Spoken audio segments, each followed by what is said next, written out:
Coy, coba Anda lakukan penyelidikan. Satu-satunya provinsi di Indonesia kalau pulang rapi itu cuman Manado. Pesawat semua mendarat di Samratulangi pasti Basmengken. Padahal nyampe Manado 1:30 subuh. Turun pesawat badadadadanya ada yang jemput, cuman gaya. Emang bener-bener luar biasa.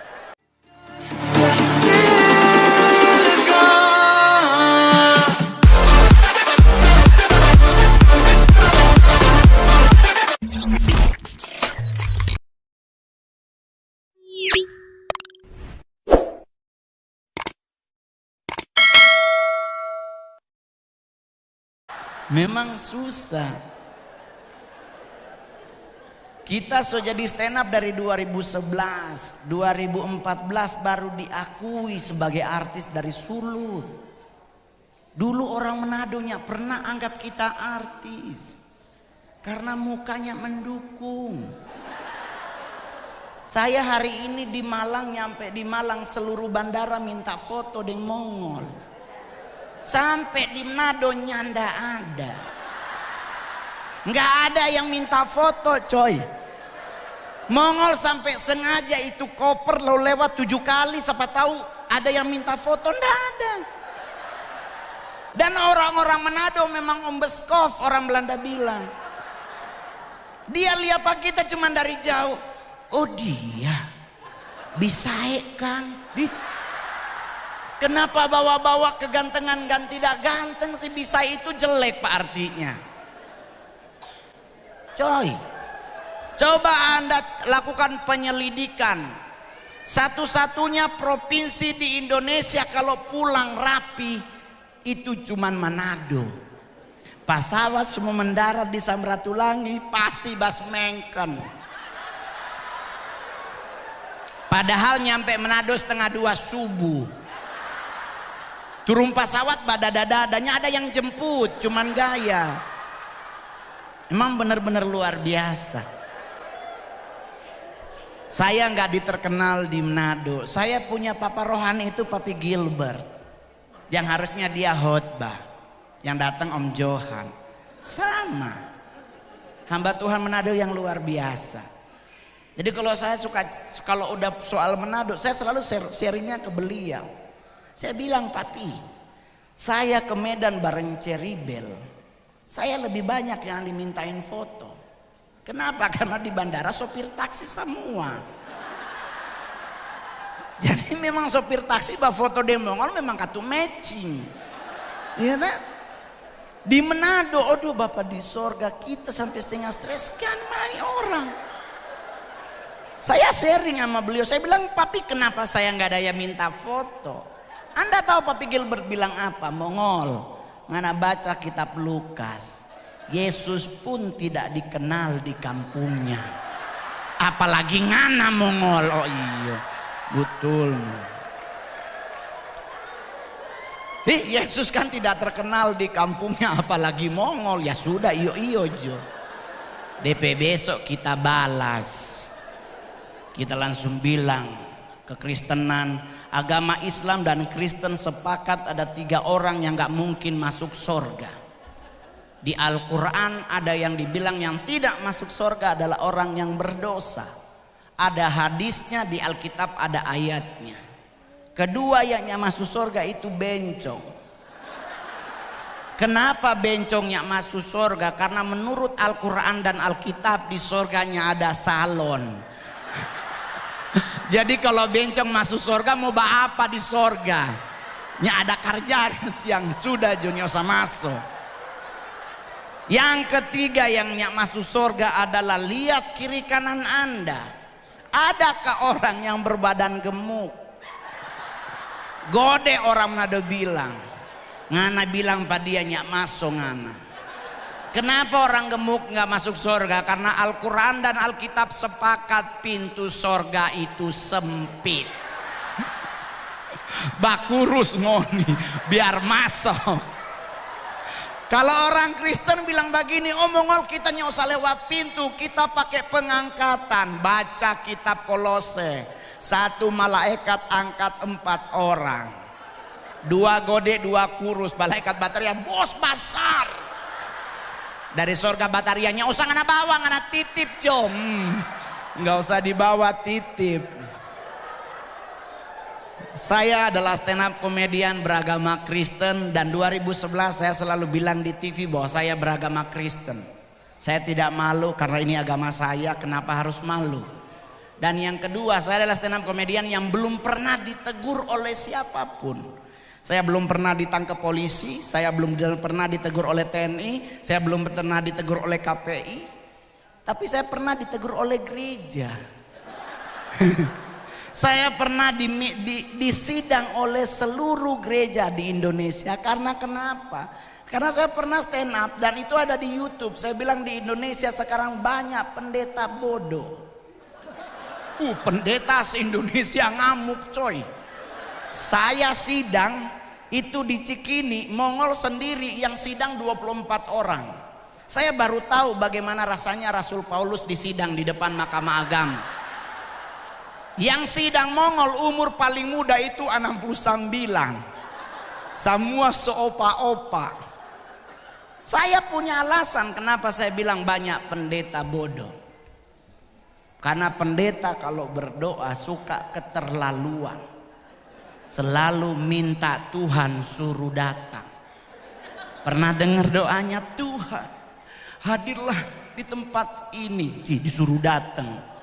Anda tidak baca Alkitab kalau Tuhan datang kiamat?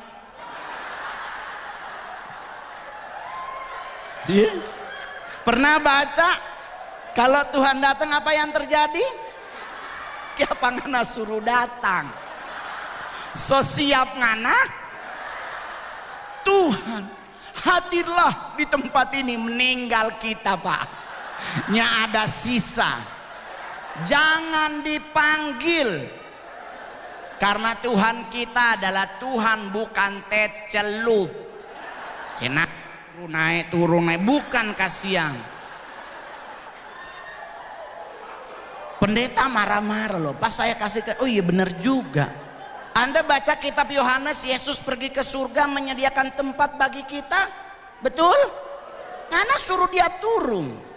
Kenapa ngana kira Tuhan Yesus bermain benteng? Ini terlalu hot ngoni saya. Jadi kalau saya stand up, saya mah to the point. Saya kalau dimarahin gereja, saya pernah marah-marah gara-gara doa tutup mata. Anda bayangkan kita doa tutup mata, amin hilang tuh HP. Coy, apalagi pendeta sekarang kalau berdoa kayak baca deklamasi. Tuhan, terima kasih buat kasihmu hilang tuh dompet. Jadi orang tanya ke Mongol doa yang benar tutup mata apa buka mata? Kenapa doa tutup mata? Karena abad ke-16 daerah Inggris Raya ada yang namanya penyihir. Mereka beribadah di gereja, penyihir ini lalu lalang di luar gereja. Supaya kita nggak ngelihat mereka, keluarlah keputusan untuk suruh tutup mata. Karena di Alkitab tidak ada ayat pendukung doa tutup mata. Ada di Matius 6 tentang hal berdoa. Perintahnya yang disuruh tutup pintu dan jendela, bukan mata. Masuklah ke kamarmu, kuncilah pintu dan jendelanya, dapat suruh tutup mata. Di kitab Taurat disuruh kita angkatlah tanganmu maka Tuhan akan turun. Itu doa yang benar. Kenapa tutup mata? Jadi orang nanya, jadi Mongol kira-kira ini doa yang benar tutup mata apa buka mata? Kalau buka mata juga dilema. Kerukunan keluarga Kawanua Jawa Timur bikin ibadah pantai di Kuta Bali. Pendeta yang pimpin doa, Tuhan Engkau berkati acara kami, semua buka mata. Lewat bule pakai bikini. Yang laki pasti akan berteriak, oh haleluya. Dilema.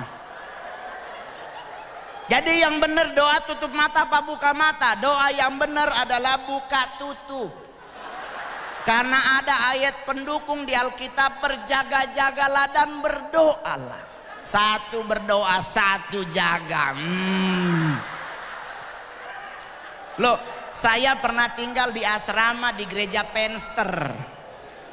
Yoto, dapat ikan ekor kan kita pasti seneng. Oh, haleluya, Tuhan baik. Mari kita berdoa, mujizat terjadi, ekor jadi kepala, darah Yesus. Kiapa tak tukar? Sebelah langsung ngomong, ingat dek, nudu dosa. Oh iyo kak, mari kita pe ikan hilang. Ini bagaimana? Doalah berjaga, tutu satu. Anak kote yang japan curi kang. Santai tuh. Sebenarnya stand up comedy itu enak pak. Enaknya di mana? Karena kita cuma 15 menit stand up, pulang bawa doi 40 juta. Dan saya adalah stand up comedy Indonesia terrajin membayar pajak. Harus bayar. Alkitab yang suruh, bukan pemerintah yang suruh. Yesus bilang di Alkitab, bayarlah apa yang menjadi bagian dari raja, bayarlah apa yang menjadi bagian dari Tuhan. Saya rajin beri perpuluhan. Serius. Saya setiap bulan ngasih perpuluhan coy. Emang lu pikir gua gak sakit hati? Sakit hati gua ngasih perpuluhan. Besoknya gua lihat ibu gembala anting baru. Ribut. Itu beda ya. Apalagi orang Manado Yoto, so kasih 10 juta ke gereja, tahu-tahu ibu gembala pakai cincin baru. Ribut ibu-ibu di belakang. Ya Tuhan, DP tapi dia ada pakai cincin.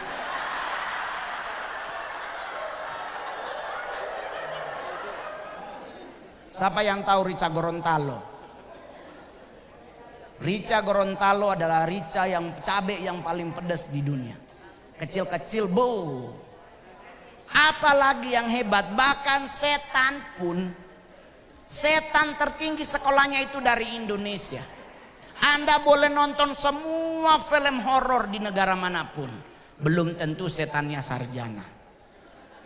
Indonesia ada setan sarjana, namanya Suster Ngesot. Kenapa Suster Ngesot sarjana? Karena sebelum dia jadi sarjana, Suster Ngesot kuliah di Akademi Keperawatan. Berarti Suster Ngesot S1. Berarti negara kita hebat toh? Hebat. Apa yang gak enak dari bangsa kita? Indonesia adalah negara terjorok di dunia dalam hal ngupil. Orang Manado bilang ambe tai idong. Kenapa jorok? Saya pernah manggung di Beijing, saya pernah manggung di Hong Kong, di Australia, Amerika, Singapura, Thailand dan Malaysia. Indonesia udah dari Aceh sampai ke Papua saya manggung. Saya lihat orang bule kalau ngupil itu enak. Ambil langsung diselepet. Enak orang bule. Indonesia beda. Ambil dia goyang. Kenapa harus dipelintir? Kenapa nggak langsung begini? Enggak, dia aja goyang begini. Di mana letak joroknya? Buangnya. Bule diselepet, kita selalu dititip. Di mana aja, di daun. Di lift, di DPI tang dia bagi set. Kadang baju temen. Jorok loh coy. Apalagi Indonesia yang jeleknya. Indonesia adalah negara terkepo di dunia. Rasa pingin tahu bangsa Indonesia luar biasa. Terakhir kasus bom di Sarina. Sebelumnya ada bom di Paris. Bom meledak, Paris kosong. Indonesia tabu bale. Bom meledak 10 menit ngumpul orang di Sarina. Lagi tembak-tembakan bukan tiara, bahwa siapa itu ya? Polisi lagi nahan ini, ada mobil tot set. Polisi lagi tembak-tembakan sama teroris, keluar lewat apa tuh? Tukang sate. Lu bayangin lagi ada teroris dia jualan sate. Hebat negara kita. Indonesia negara yang gak boleh denger orang kentut. Serius coy, orang bule mah nyantai, orang bunyi-bunyi aja, kita gak boleh. Ada orang yang bunyi put, kita di luar, siapa itu? Nggak pergi, ditungguin sambil cuci tangan. Orangnya keluar kita ngomong, oh elu. Ini kenapa sih dia yang kentut kita yang ribet? Ini kan aneh. Indonesia kedua dinyatakan sebagai negara penghasil lagu anak kecil terbodoh terbanyak di dunia. Anda tahu lagu anak kecil paling bodoh pertama lagu apa? Burung kutilang. Di pucuk pohon cemara burung kutilang berbunyi, bersiul-siul sepanjang hari. Nyanyi sama-sama yuk. Dengan tak jemu-jemu mengangguk-angguk sambil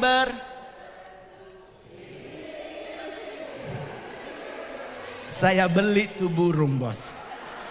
Gue penasaran sama burung kutilang, serius. Mongol beli pelihara 2 tahun gak pernah bunyi trilili.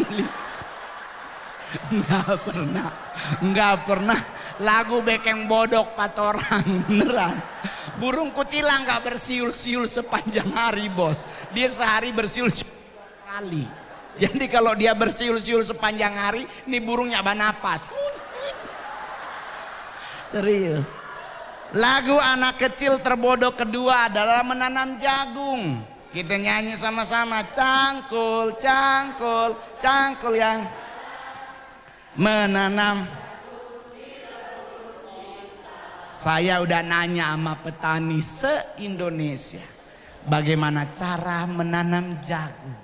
Ternyata nggak dicangkul, Pak, cuman pakai kayu. Kenapa harus cangkul? Udah begitu cangkul yang coy, kalau terlalu dalam mati tuh bibit.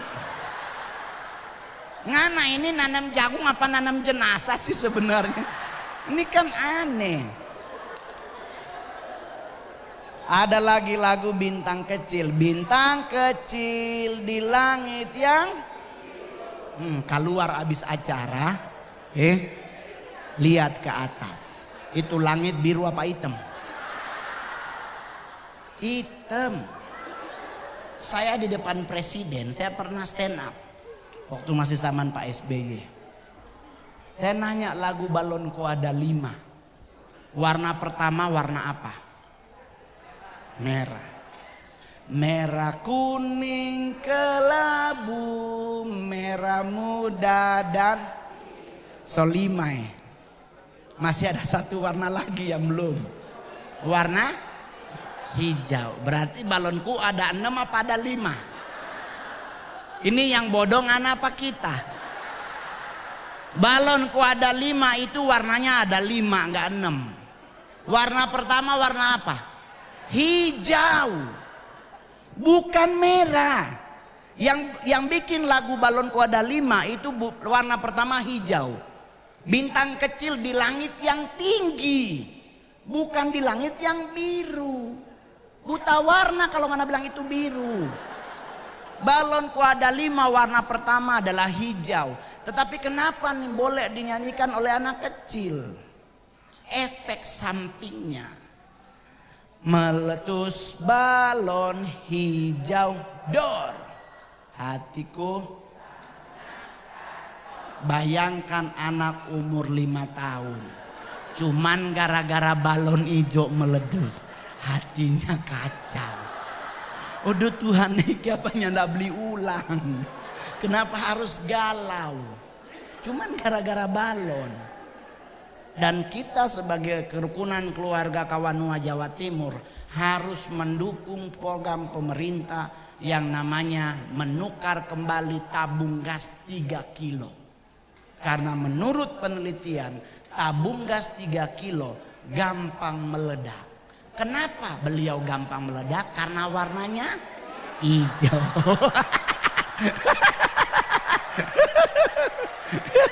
Jadi kalau di rumah ada tabung gas 3 kilo, pindah ke warna pink. Nih, takutnya dia bus meninggal. Yang penting santai. Saya udah mau tutup aja karena kasihan makanan so dingin. Orang Manado Pak, saya boleh jujur, kami kelemahannya Manado Pak, makanan. Pokoknya orang Manado kalau selia makanan leher sebagaram. Dan memang kami orang Manado adalah provinsi yang tidak diundang oleh Tuhan Yesus di saat dia memberi makan buat 5.000 orang. Karena 4 suku yang luar biasa, ada Manado, Ambon, Batak, dan Papua. Kami punya satu konsep yang sama, habis makan babungkus. Jadi buat panitia, buat nyari tahu, saudara coba cek tas semua yang hadir, pasti ada kresek di dalam. Alasan for smokol besok dang. Sudah. Yang penting apapun bentuknya, saya sangat mendukung kegiatan seperti ini. Sebagai warga para kita perantau yang ada di Jawa Timur, dimanapun Anda berada, hindari yang namanya narkoba. Buat anak-anak muda, jangan pernah menggunakan narkoba, karena narkoba bukan sebuah solusi buat hidup kita, tetapi narkoba membuat hidup kita jadi nggak nyaman. Saya nggak pernah jadi duta narkoba, tetapi saya selalu concern dengan hal yang sama, hindari narkoba. Karena kalau Anda kedapatan lebih dari 1 ons, udah meninggal. Jadi orang nanya lebih bagus bagaimana? Bekeng jotinutuan. Fly kempake, dia bilang, "Duh ikan asin, Yesus lewat pun tong lupa." Karena kami di Manado Pak ada namanya bubur Manado, bahasa Manadonya tuh tinutuan. Pakai mie, kong ikan asin yang ada bakar setengah. Tetangga langsung lewat, boleh meminta. Orang Manado memang selalu begitu kata. Itu yang membuat orang Manado tuh hebat. Menolong orang di Manado tuh luar biasa. Tapi orang Manado kalau meminta memang bikin memang keterlaluan.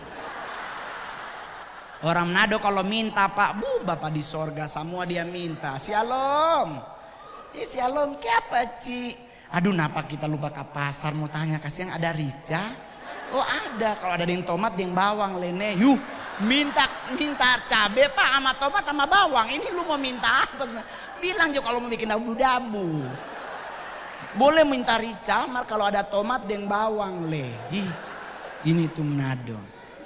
Tapi provinsi kami sampai sekarang Pak adalah salah satu provinsi terkondusif di Indonesia. Di Manado nggak pernah ada kerusuhan agama. Karena kami di Manado diajarkan di gereja-gereja bahwa Islam dan Kristen itu abang ade.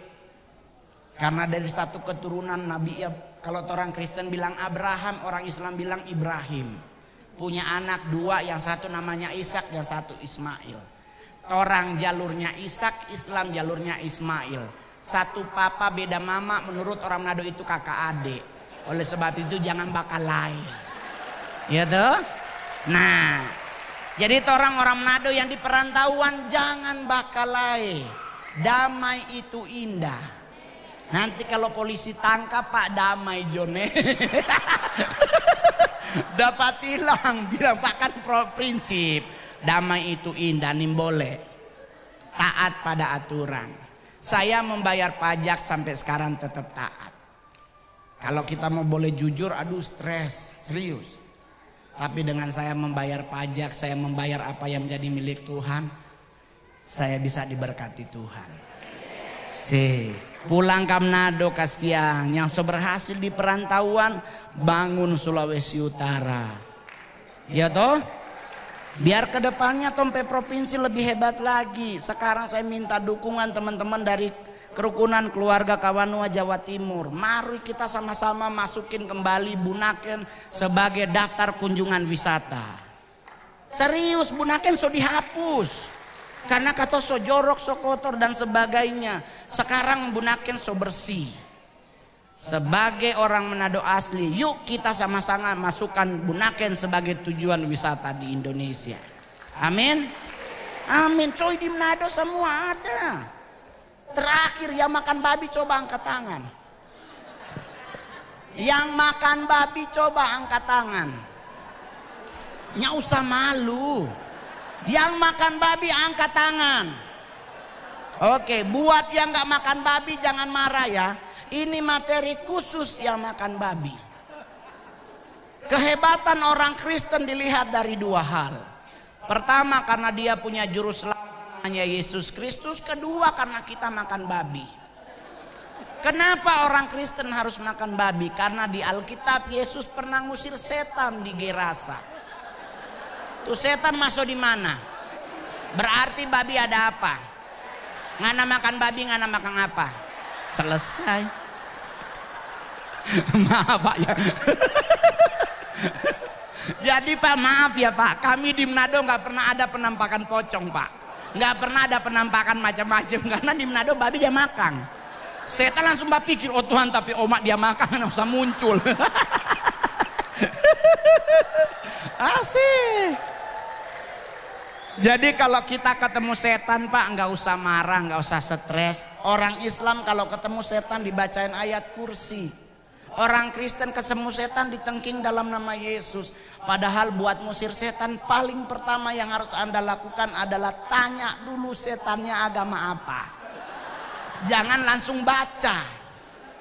Nih tahu ada Pak Ustadz ketemu setan dibacain ayat kursi, ternyata setannya agama Kristen, nyak mempan tuh ayat. Ya toh? Buat dia takut, harus pindahin dulu nih setan jadi mu'alaf baru dia takut. Ya kan?